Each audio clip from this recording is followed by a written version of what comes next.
Are you satisfied with your understanding of sustainability? If you are not, imagine a journey together, a pluralistic one, with academia, innovators, startups, NGOs, all looking for solutions to the greatest challenge of our time. My name is Samuele Tini, and this is the Sustainability Journey. Welcome to another episode, and today we are going to discuss the connection and the work about technology, sustainability, and we do it with a recognized expert, somebody that has been a change maker at the forefront of the field for many years. And now she is the Chief Sustainability Officer and Senior Managing Director at Haveli Investment, Lucas Joppa. Lucas, pleasure having you here. I'm really humbled. Such an high-profile guest on my podcast. No, thanks so much for the opportunity for a conversation. And Lucas, you have an impressive work. You have your background in ecology. You have been at the forefront of EI, Microsoft, and the work on sustainability. But the usual question for our guest, who is Lucas? I mean, as a world leader in sustainability, what is your background? Yeah, who is Lucas? I'm just a guy who cares a lot about the environment and the planet that we live on and the people that I share this planet with. Today, I think a lot of people see me as a technology guy and a sustainability guy. But growing up, I was really just kind of a nature kid. And I grew up in a place where nature, the environment, and the economy were really tightly intertwined, in a place that was really heavily dependent on natural resources and the climate systems that, stabilized and managed those natural resources. And so growing up, I was just very aware from an early age how interconnected the environment and the economy actually are.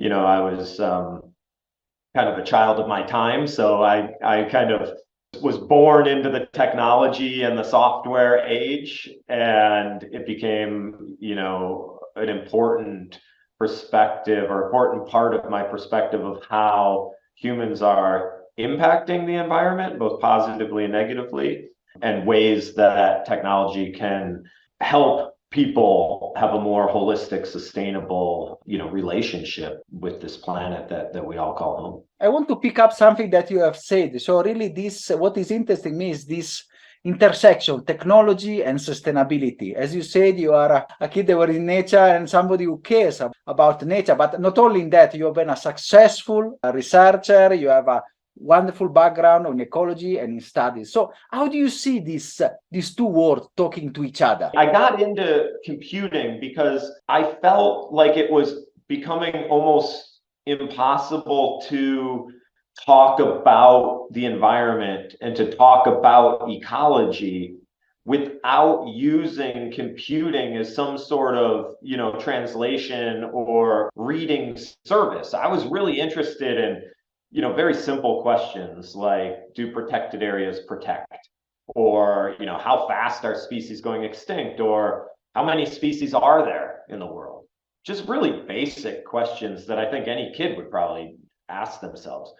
But once you start actually going down the process of trying to answer those questions, what you realize is that the data sets that you need access to are massive.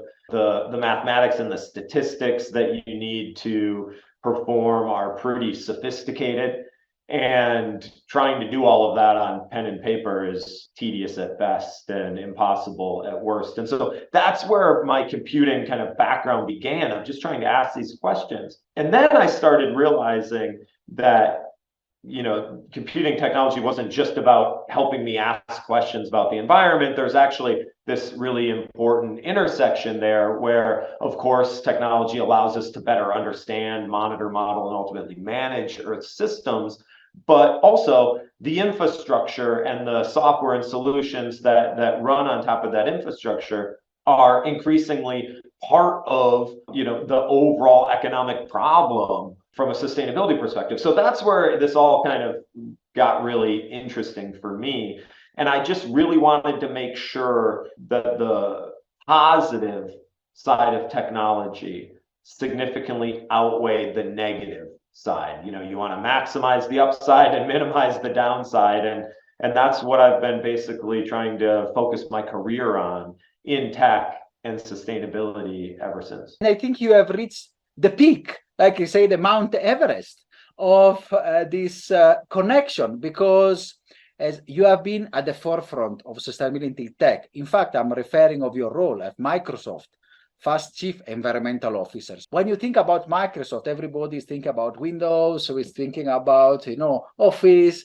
So how did you shape the development of this sustainability strategy in a tech company? Your question about reaching the peak, I definitely don't think we've even come close. I think we've reached the peak in the sense of, that experience when you're out hiking and you crest some peak and you think, I've reached the top, and then you see the real top, miles ahead, and you realize, oh, okay, still have a long way to go. That's kind of the way I feel about my career, for sure. It's the way I feel about the world's actions on sustainability. I mean, to your point, my most recent past before joining Haveli Investments was as first a researcher in Microsoft Research, then the first chief environmental scientist for the company, and then the first chief environmental officer for the company, and helped the organization put in place a lot of its current sustainability work, including a commitment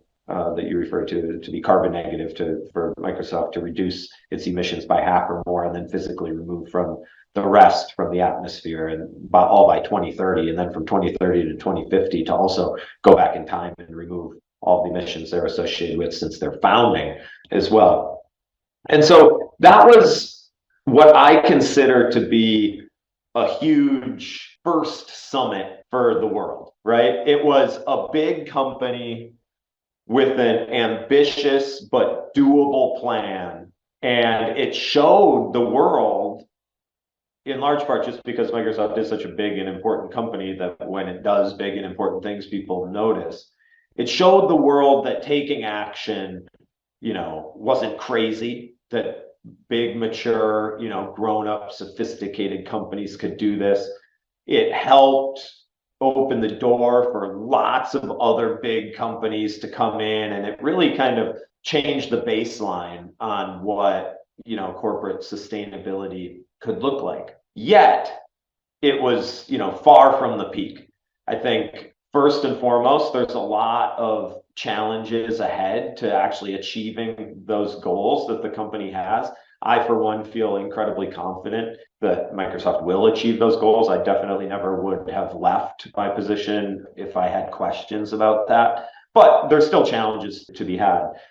However, the next highest one is showing that what Microsoft did and is doing wasn't a fluke, that it's a strategy that could be shared by lots of different companies of different shapes and sizes, even if they don't have necessarily the market penetration or the balance sheet of a Microsoft. I talk a lot about how the world needs to normalize net zero.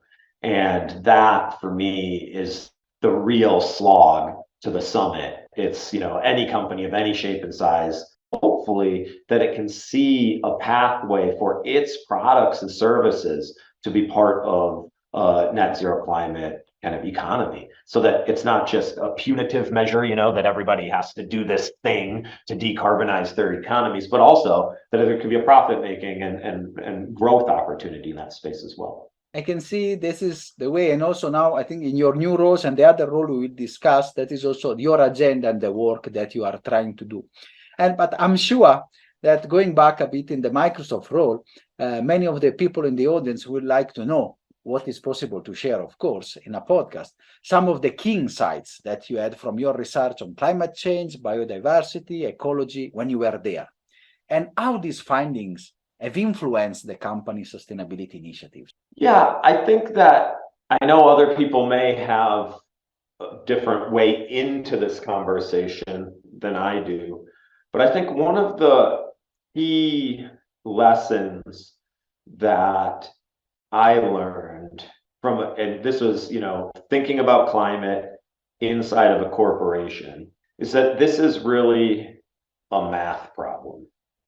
It's an accounting problem. Now, I get it. There's tons of people that are saying, that are all up in arms right now. Look, I get it. My background's in environmental science, ecology, the complexities, the crazy interdependencies of, ecosystems and the species and their climates and the bios. Okay, so I get all that. But from a corporate climate perspective, this is a math problem. It's the ledger balancing problem. It's saying, well, we are putting carbon into the atmosphere. That's bad. And carbon, shorthand for all sorts of global warming, potential greenhouse gases. But we're putting carbon into the atmosphere. That's bad. And we need to balance out the amount of carbon in the atmosphere so that all of the emissions that humans put in, humans must take out. And then it makes it easy for a company, particularly an engineering company like Microsoft was, to say, oh, okay, so now, yes, there's societal concerns, there's ethics, and there's morals, and there's all these other things, but Microsoft's an engineering company. So, okay, we finally gotten the problem down to something that we can think about engineering. And again, I know that's a sometimes controversial thing to say, to engineer, our way out of this, but I'm using it kind of in the English language sense of like, okay, we've got to figure out a way. We have to engineer a way to reduce our emissions as much as possible, and then to physically remove the rest. And so first, I think there's the three lessons I just want to share. One, it's just a math and an accounting problem. If you can break it down to its base level and then just start working from a balance sheet perspective, all of those other issues get wrapped up in it. The second thing is that, technology can be a significant part of the solution. I think we've looked at new, products that Microsoft was putting in place, things like the Microsoft Cloud for Sustainability or the planetary computer, right? That there were things holding companies back from being able to treat this as a math problem. Well, if you're going to treat this as a math and accounting problem, then you need like a digital ledger technology. By that, I don't mean like blockchain or whatever. I just mean literally a ledger technology that is run on digital infrastructure. And so Microsoft started building something like that because it knew its customers needed to do that. And then also, if we are going to better monitor, model, and ultimately manage Earth's natural systems, then we need to be able to compute in the native data types that we experience our world in, that kind of nature exists in, which is space and time. And those are data types that the modern cloud, particularly if you go back 2, 3, 4 years, like the modern cloud didn't do super well, like space and time, so we started building something called the planetary computer to really change the way that data was accessed and the native ability to do spatial and temporal computing. And then the third lesson that I really kind of learned there and took away is that the money is starting to move, and that what I believe will be viewed as the most consequential decade in technology, which was basically the last decade in the tech sector, where they built this incredible computing substrate called the cloud. And now, yes, crazy stuff with AI is happening, blah, blah, blah. Everyone's going to say that's the most. And I'm like, yeah, but the point is, that's all just building on top of this like fundamentally new infrastructure that was developed over the past decade. So we went through what I believe will be viewed as the most consequential decade in technology. And where the other most important economic sector, finance, is just starting its most kind of consequential decade. The mobilization of capital into a net zero future. So I've always looked at the world of like, yes, environment and economy. And if I break that down one more, it's basically, the three major engines of modern economy in my mind are the environment, finance, and technology.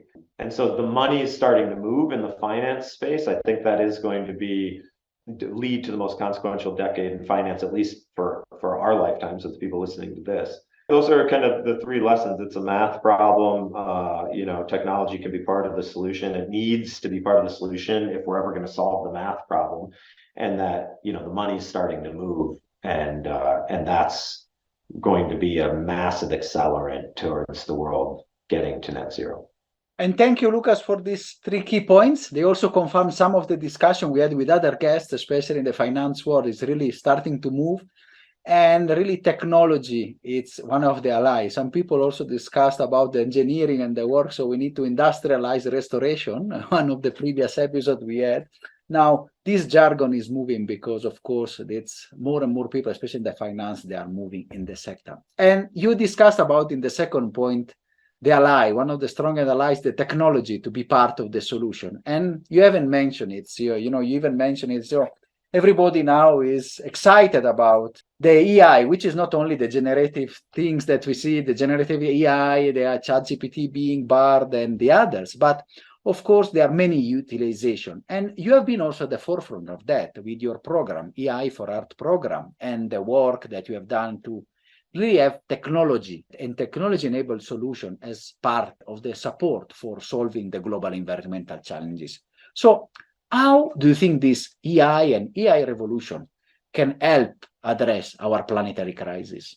Well, I think that ultimately it's going to be kind of at the core of how we address our sustainability issues. And I say that just because sustainability and climate is kind of, everything everywhere all at once point of view. And we've got to manage and transform incredibly diverse sets of systems all at the same time that themselves have incredible interdependencies.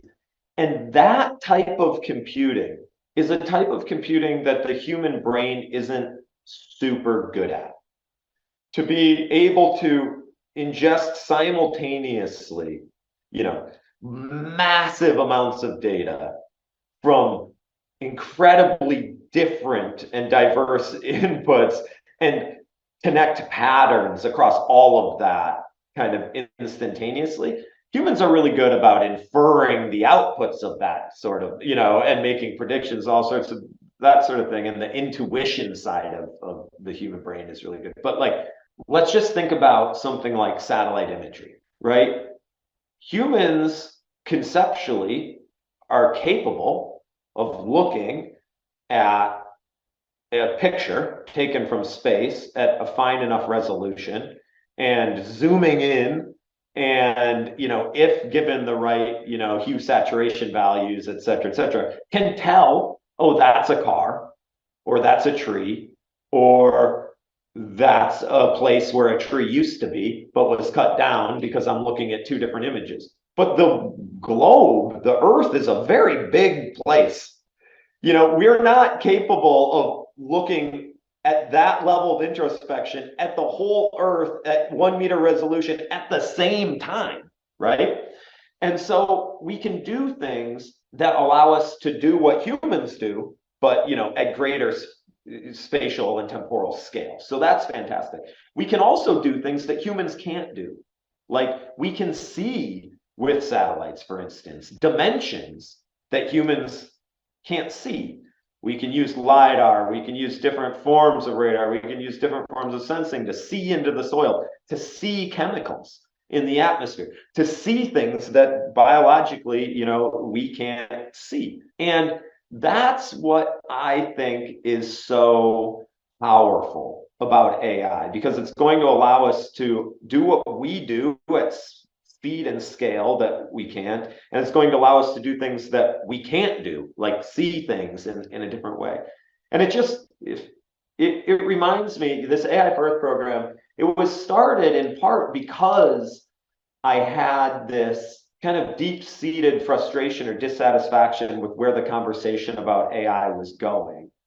And it's been interesting because that conversation is just accelerated in that same kind of non-helpful direction, I believe.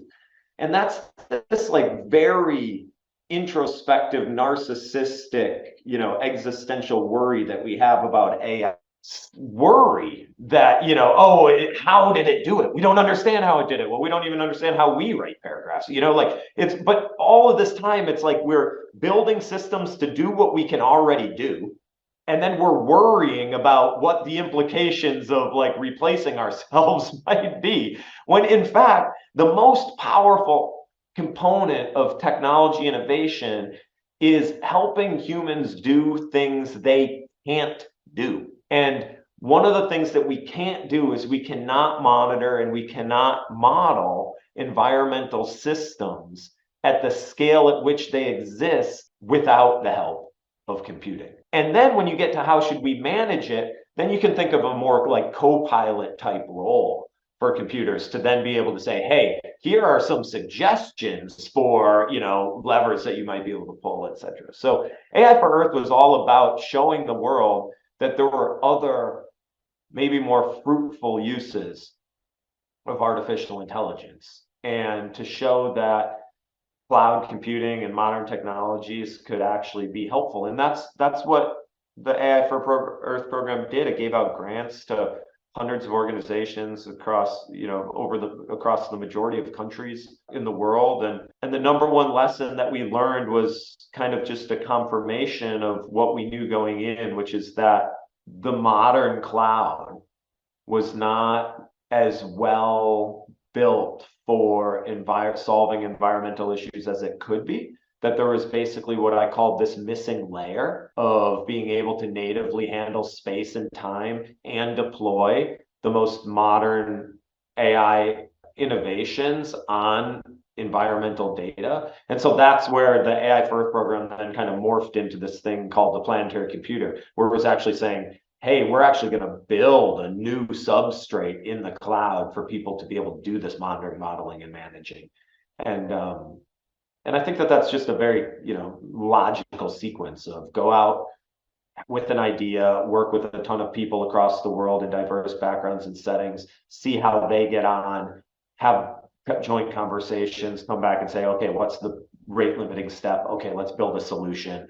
And nowadays in the news, we get a lot of concerns of public opinion, editorials, discussion about we can make AI sustainable. Some people, they have huge articles saying, it's waste, there is a lot of problematic in sustainability. So how we can build a sustainable AI, sustainable tech infrastructure that minimizes environmental impact? Well, the nice thing about technology and computing is that you can break the carbon problem kind of in half. One is about what's the input to run the computing, energy, electricity, and then what's the hardware, and the carbon associated with building that hardware. I won't focus on the hardware as much, except to say that there's been lots of advances in how, one of the greatest, parts about cloud computing is just how efficiently they can increase the utilization rate of servers when you share across, multiple organizations and individuals, et cetera, et cetera. So you want to make sure that you're utilizing the hardware that you have as much as possible. You want to make sure that you're doing all of the things that you possibly can to maximize the reuse and next best use and all of that. And, there's a lot of low-hanging fruit, and the cloud companies, including Microsoft, are doing incredibly interesting things. Like Microsoft set up these cloud circularity centers where they have AI systems that, are monitoring and tracking every bit of hardware and figuring out what it's going to do next and how to maximize the life of it. But if we leave that aside, the real problem for for computing is where the energy is coming from. But the good news is that we actually know how to access almost infinite amounts of zero carbon energy through wind, solar, hydro, fission, maybe fusion, all of these things. And the market is there for it, and they're now, on a unit economic basis, out competing, high emitting sources of energy. And that's fantastic, because I believe that at the core of any net zero global economic transition is basically a 4-part plan of decarbonize the world's grids, and then race to electrify, digitize, and then ultimately virtualize as much of the world's physical economy as humanly possible. So that is perfect because we know that the inputs to that can be driven to zero carbon. And there is a bottleneck at the moment. There isn't enough renewable energy on the grids, etc. But I would just posit that all of these conversations about, AI is unsustainable, look at the emissions associated with AI, look at the emissions associated with streaming, movies, look at the emissions associated with playing games, look at the emissions associated with, but at the same time, a lot of those people saying that are the ones that so strongly agree that, electrifying, digitizing, and virtualizing is the path forward. So I try to remind people, if digitizing the economy is a significant component of the solution set, then we have to be okay with the energy use of the world. In fact, the energy use of the world is going to go up.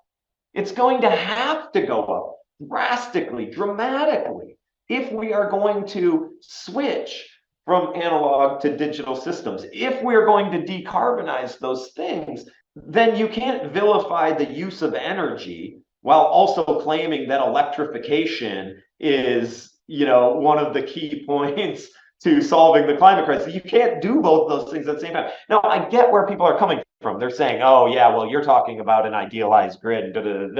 And the point is, yes, but how do you get there? Well, you put increasing demand on the energy systems. And that's one of the things that's happening right now. Particularly here in the US, we've had flat or actually stagnating energy demand for a very long time. It's one of the reasons that our infrastructure hasn't been innovated on, and et cetera, et cetera. Well, what's happening now? Demand is going through the roof. In fact, cloud suppliers are outstripping the availability of publicly available infrastructure in the energy infrastructure space. But those same companies are the ones that have the most advanced renewable energy goals. So now you have a market demand to grow. You have a market demand to ensure that growth is done in a decarbonized way. And that's all in the direction of electrification of our economy, which is at the core of a net zero transition plan. So you might be arguing that teaching an AI system to recognize cats in YouTube videos isn't a socially, beneficial, socially optimized way to use any particular compute resource. That's a different conversation, one that I'm happy to have and get in basically meaningless arguments with all my friends about, about what we think is useful. But that's a social conversation. That's not about AI is bad for the environment because it's using computing, which uses electrons, which is generated by thermal coal, for instance. It's okay, but what if I removed that thermal coal part of the equation? Do you still have a problem with that? Do you have an environmental problem with that? Or do you have a social problem with that? Let's separate those two things. I really appreciated also the width and span of the argument and the work, because sometimes we get narrow focused on that particular issue without seeing the broader picture and the transformation implied. And my subsequent question, it goes back to your third point, the impact of finance and the work on investments, also to get and to help making money flow to this market opportunity, the one you were just discussing. And this is also the work that you are doing with Haveli Investments, and the work also to accelerate technology and investment in addressing the environmental crisis. So can you explain a bit the role of the two, and a bit, if you can give some insights of your work that you are doing there to solve this issue? I believe we're just starting the most consequential decade for finance. And I believe that because we're going to see an unprecedented mobilization of financial resources to help the economy transition to a net zero economy. I think what's going to happen is a lot of investors are going to make money by investing in the infrastructure that decarbonizes our economy. We were just talking about the energy infrastructure, the grids, et cetera, and other stuff as well. Low carbon concrete, steel, all these things. People are going to make money doing that, and that's fantastic. The world needs those people to make that money to send positive economic signals. But then what's going to happen over the next 50 years is what kind of happened over the past 100 years, which is that the software is going to come in and help manage that infrastructure. It's going to help design the infrastructure. It's going to help build the infrastructure, and it's going to help manage, run and operate that infrastructure and other economic systems as well. And so that for me is this huge, I'm a software guy. So I joined Haveli Investments. We're software investors, enterprise software investors. I believe that there's two things that need to get done, and we actually spell it out in a strategy that we have in our company called Sustainability Squared, or S squared. And so that's what I basically focus on at Haveli is helping execute across this strategy that we have inside the firm that we call Sustainability Squared, or S squared. And the reason it's called Sustainability Squared is there's two S components. There's the investing in the software companies and their operations, no matter what type of services that they're selling, as well as looking specifically at companies that are building sustainability software solutions. And so, our ambition is to show that we can profitably, operate in this space while working towards an ambition to have our portfolio of companies be net zero from fund one. That's what I would love to see happen, is from, the first company to exit our first fund, they do so as a net zero company, and every other company follows in their footsteps. Look, we'll see if that's possible, but that's what I wake up every day trying to get done. And so, because ultimately that's what we need. We need every company, every organization running as a net zero organization. And so I really feel motivated to try to prove that software companies of different shapes and sizes can do that. I'm also very motivated to show that there are, profitable software solutions in the sustainability space. And so I look after that aspect of our investment strategy as well. As we look across all of enterprise software, I'm very motivated to find a few, very, motivational gems that we can invest in and show that this is a significant area of growth for the economy. And I think from what you said and the insights you have shared, the digitization is really part of that. So software companies are really at the forefront of this war. So it's your work is really precious to get them to be net zero and sustainable from the day one. So not just after the time. So that is really, really important. And we will talk a lot, but I'm sure I can say already that we will see also maybe in 1 year or so we can have a second episode just to see where you have reached in your work and your quest for the sustainable company and the change makers that are really solving solutions. So I want now to go a bit broader spectrum of our questions. So just from your observatory, since you have been at the forefront, you are a technology leader. So which are the trends, and a bit we have already touched on that you see in the field of ecology, environmental research, and also which are the trends that are really now that they might shape our understanding to global challenges in the next decade? The substrate of the economy, the cloud, is increasingly moving towards net zero operations. And so the foundation of digital economy is going to be built on a much lower carbon basis than computing otherwise was. I think it's fantastic when you look at the obvious examples of Microsoft or Amazon or Google or Apple, and you look at not only are these companies some of the biggest, most successful companies in the world, they're also the companies with some of the most ambitious sustainability work. And so that is just this huge sectoral trend. There's also the inputs that are going into those companies. Here in the US, for instance, there's more energy projects in the permitting pipeline than there is electricity on the grids today. And something like 97% or something of those projects in the permitting pipeline are renewable energy projects. So the market is primed to deliver the low to no carbon energy that this digital economy requires. Now, there's a lot of permitting reform. There's a lot of like nuts and bolts logistics of how this is actually going to happen and roll out. But here in the US, for instance, if you look at like the Inflation Reduction Act, you know, and all of the work, the investments that are going in there, I think we're gonna find our way through, because that money has to get deployed into the economy.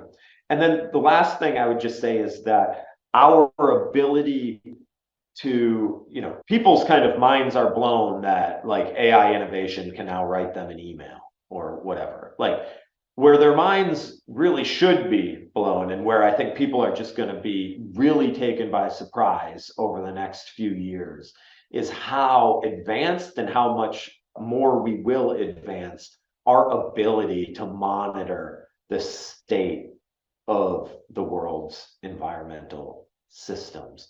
And that is going to usher in a whole new era of accountability and responsibility and regulatory requirements, et cetera, et cetera. And so those three things, they all have computing kind of, or are related, but like that's where I see kind of the global economy going. I think it's such an exciting time to be alive and operating for so many reasons. But for one, you know, in particular, I look like, you go back into like your first economics class, right? They teach you the 4 factors of production are land, labor, you know, entrepreneurship, capital, and entrepreneurship. And what's interesting about that construct is that as our economies have been built, we've always assumed infinite supply of quote unquote land, i.e. the benefits that nature provides are infinite, an ever growing body or pool of labor. And then where we've really, you know, worked is how do you build like capital, you know, physical plants and facilities such, and how do you use entrepreneurship to like take land and labor and build that capital. Well, 3 things are happening right now. One, land is under fundamental pressure. The expectation of infinite supply is gone, and in fact, it's in declining supply. Labor in large parts of the world is in decline as well, with population growth slowing. But we have this new form of capital called software, which is the most, you know, as the CEO of Microsoft, Satya Nadella, loves to say, like, is the most malleable technology that we've ever invented. And it's the most accelerative and empowering for entrepreneurship, because you can have an idea and you can institute it. And so what we need to do over the, you know, coming decades is we have to figure out how modern capital, software, and other forms of capital, and modern entrepreneurship can pick up the slack for slowing availability of labor and declining availability of land, natural resources, and its environmental inputs into economic systems. So that's super exciting. Like, that calls for like global scale innovation. Anybody who's in that space should be stoked to get up and go to work every day. It is a crucial decade. Our decade is the day, especially the next decade is the one we are going to shape the future of art, maybe for the next centuries. So that is, as you say, the super exciting moment to be here and make the right choices. And also using technology and the software and the work is playing a huge role, especially as you said. Land is no longer actually, planetary boundaries are already being passed and tipping point are passed. So we need really to work. And I would love to discuss hours with you because we have such an insightful discussion, but we have to go to a closing. But of course, I'm already booking you for the second part, the next year, to see where Haveli has gone.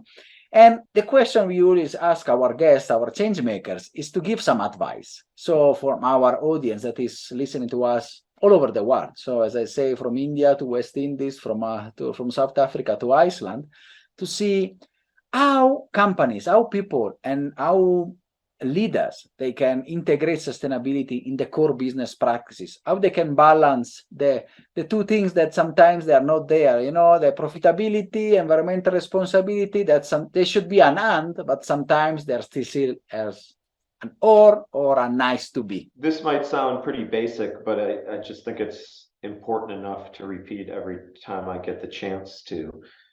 And that's, to focus on your core competencies, as an organization or as an individual. As an organization, to focus on your core culture and the language that you speak. I think, and I'll say why that's so important. I think it's because so many people learn about the climate crisis that we're facing and they begin to panic and they think, what's the most important thing that the world needs to do? And instead of asking, what's the most important thing I can do to help the world achieve what it needs to achieve? And so, the great thing about building a net zero economy is that it requires all aspects of the economy. If you're a software engineer, if you are someone involved in marketing, no matter what, we need to change the way people think. We need to change the way that we build systems. We need to do all of this. And so what you want to figure out is how you can ensure sustainability work, right? We don't necessarily need a highly, accomplished software engineer to go back and get their master's in environmental sustainability. We need them to continue to be a highly accomplished software engineer, but implementing green software engineering principles in the scalable systems that they build. And so when you know what you're great at, what your core competency is, when as an organization, when you understand what your culture and the language that you speak is, whether you're an engineering company or a communications company or whatever, and then figuring out how to bring those to bear on the sustainability problem. If you're a marketing company, then you should maybe be figuring out how to get in people's hearts and minds, to make the right consumer choices. If you're an engineering company, you should just be building better systems. That's the thing that we need people to be focusing on. Unfortunately, I think we often see a lot of engineering companies that think that they need to start being marketing companies about their sustainability credentials or whatever. It's no, everyone just needs to get down to the task of doing what is best for them and best for the world on achieving its net zero trajectory. Thank you so much for this wonderful insight and this wonderful episode. It has been an honor and a pleasure hosting you, Lucas, and count that we will see you maybe in 1 year to see where you have taken Haveli and his work on getting the new generation, the best company in software, getting them from net zero from day one. Thank you so much, Lucas. Thank you. Are you satisfied after this wonderful episode? Let's continue together our sustainability journey.